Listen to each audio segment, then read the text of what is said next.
Today, I'm playing with intrusion detection system for my PhD, and today I will present you something that we just finished to develop, or almost there, and it's an anomaly intrusion detection system that is specifically built for the web-based context. Okay, so like web server, web services. There are some warnings that I would like to give before starting. So, first one.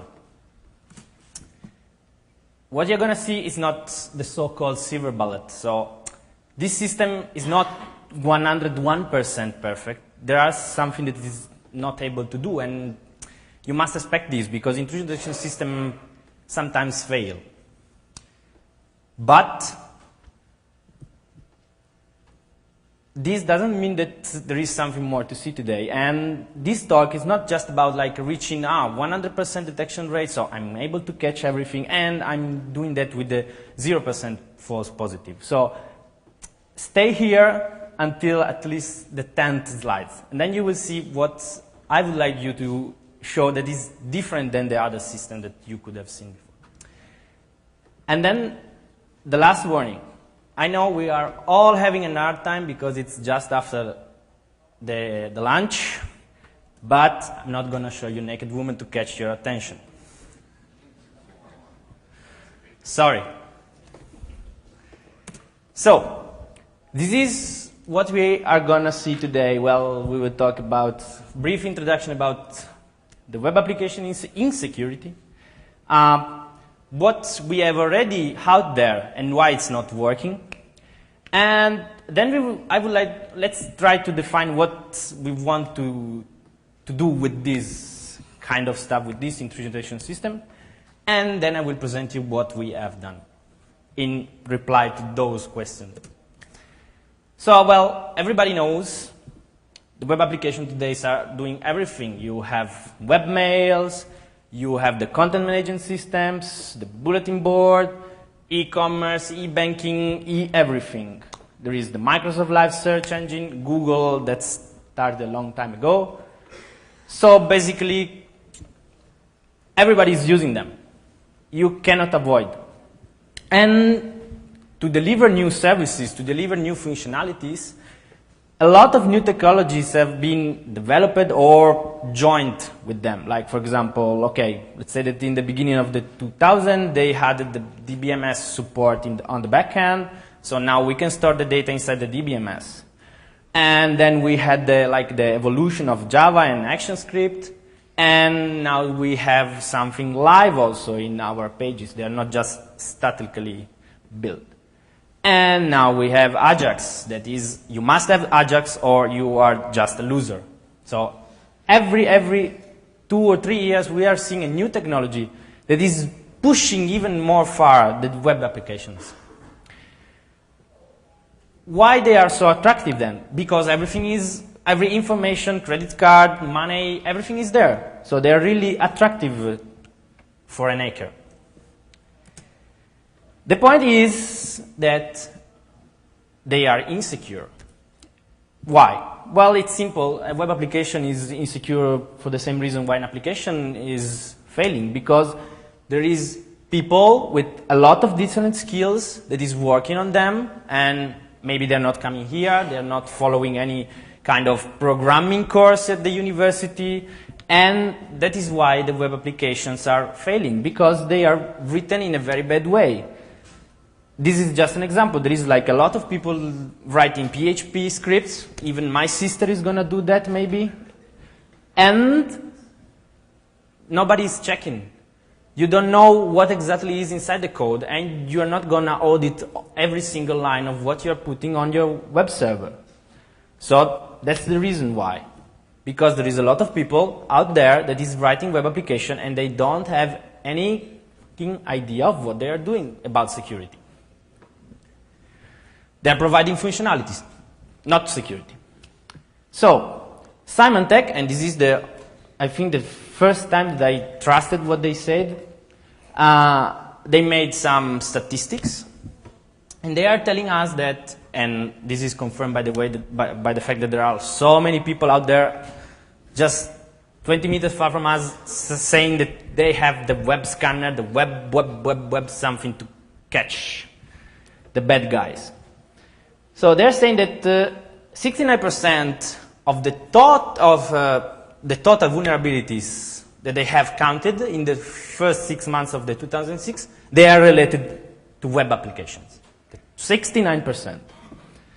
Then they are also saying that what they so-called easy exploitable vulnerabilities, that means that you just send 200 bytes of something, of characters, of binary data, and you are exploited the bug, the vulnerability.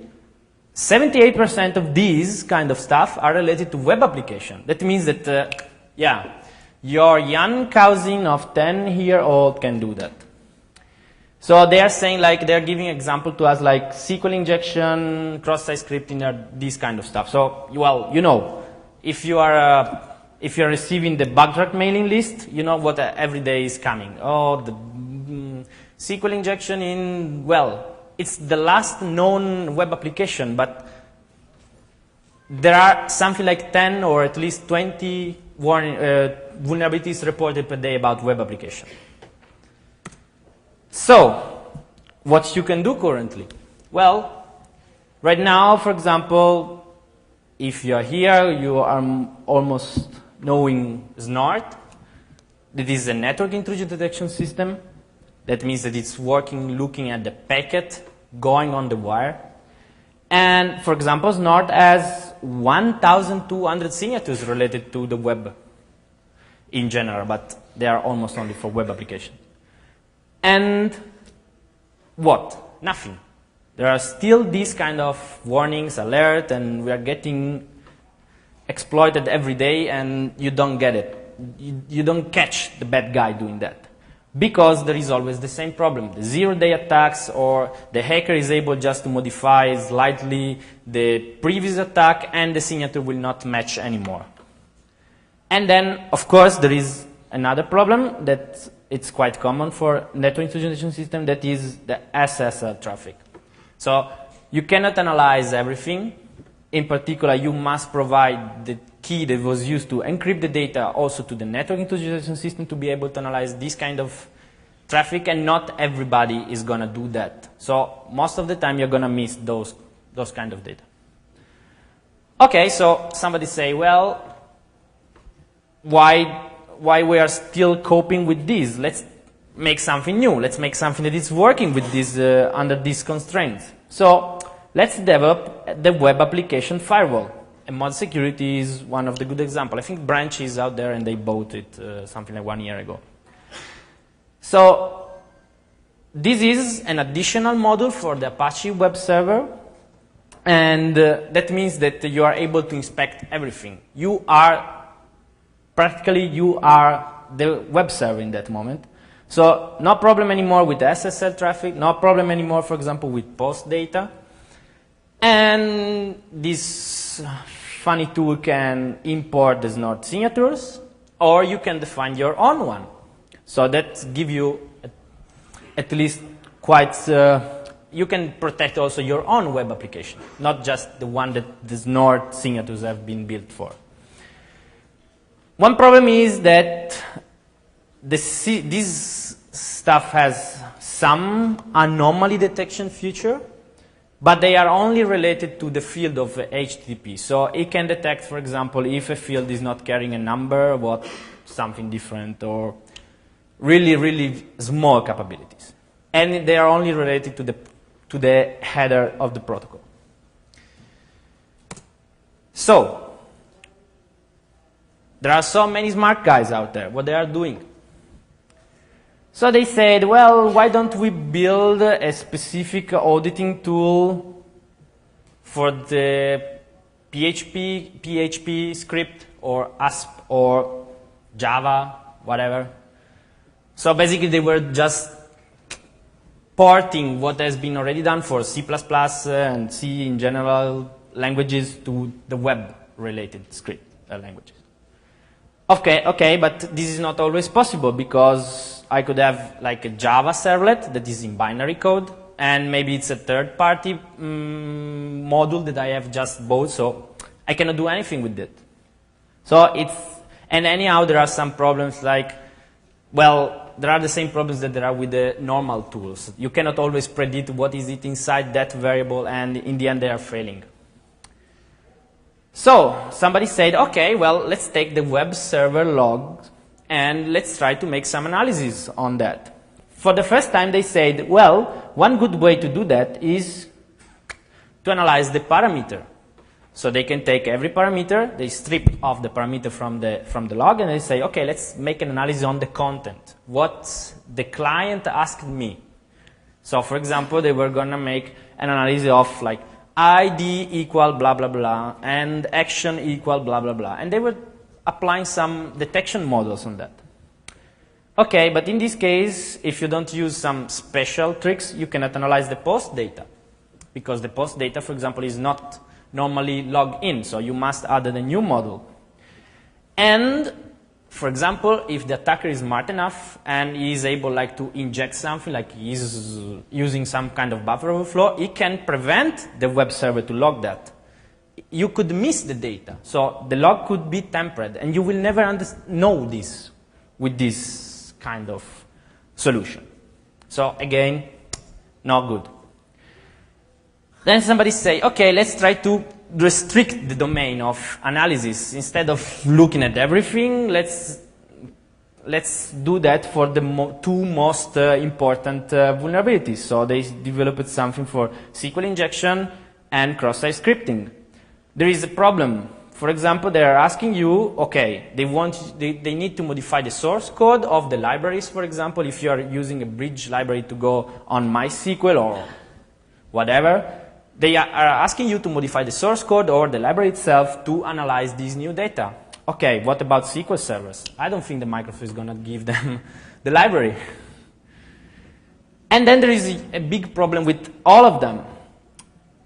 If you're thinking about, like, these web applications are carrying out also today, like, emails.